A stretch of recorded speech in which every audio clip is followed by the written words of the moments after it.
attention to that topic. And if they're not willing to participate, well, I think that's only going to hurt them when it comes to the ballot box. And the more they try to run away from Benghazi, you realize that there's not really many places to run to when you look at the sentiment on the economy right now. The latest polling, I was looking at a Washington Post ABC poll, 42% of Americans, just 42%, approve of Obama's handling of the economy. 28% of people think that things are only getting worse. So the American people right now are looking at the situation, the economy, they're not happy with it. So what are Democrats really going to tout, if anything, as we head towards the midterm elections? You know, it's interesting. No doubt Democrats have a political minefield ahead of them. But just to kind of piggyback off of what Tucker said, Republicans really have to be careful. Because in times that we've covered in the past, if you're grandstanding, if you're on top of everything and it seems like you got the wind at your back, something can creep up. And they have to also be careful about looking like they're grandstanding. Nobody likes a bully in the room. So as they head into this, present the facts. That might be one of the reasons why Representative Trey Gowdy will lead this Benghazi commission.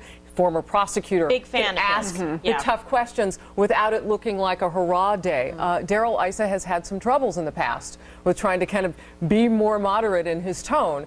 We might see a difference in this with Republicans. Great point, Harris, because I think Trey Gowdy, he's a professional, he's a former prosecutor like myself. He's well prepared, has the questions out. It's going to be tough. They can't just say that it's political pandering or he's just, you know, posturing. He's going to actually really come at them, and I hope they have some answers because, as Katie said, the American people want the answers. The polling reflects that. Now, also on Benghazi, Fox News is learning new details of a 7-page email passed around at the highest levels of the White House that apparently goes into a media strategy on how to deal with a Fox News report on the terror attack.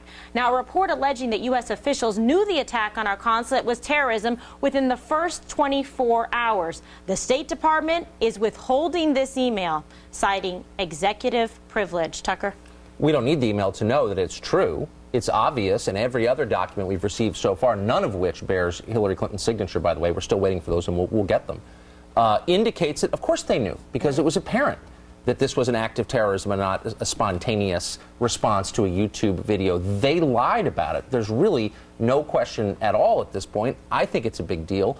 And I think it's going to continue to get uglier. And by the way, they're worried about it. I mean, they would not be passing around all this blasé. We don't care. They're wasting taxpayers' money. It's just right-wingers going crazy. This is 2 years ago. If they felt that way, dude, if they felt that way, they wouldn't be writing memos. Well, one of the this. playbooks, though, that the White House constantly uses, the State Department, the Justice Department, is the executive privilege claim. Because what does that do? It ties everything up in the court system. You have to issue lawsuits in order to get that information. We end up dragging this out even further when Democrats are arguing that, hey, it was 2 years ago, we should be moving on. So executive privilege is something they constantly go back to as an excuse for not giving information. So from Benghazi to some major setbacks for Obamacare, Massachusetts ditching its online health insurance.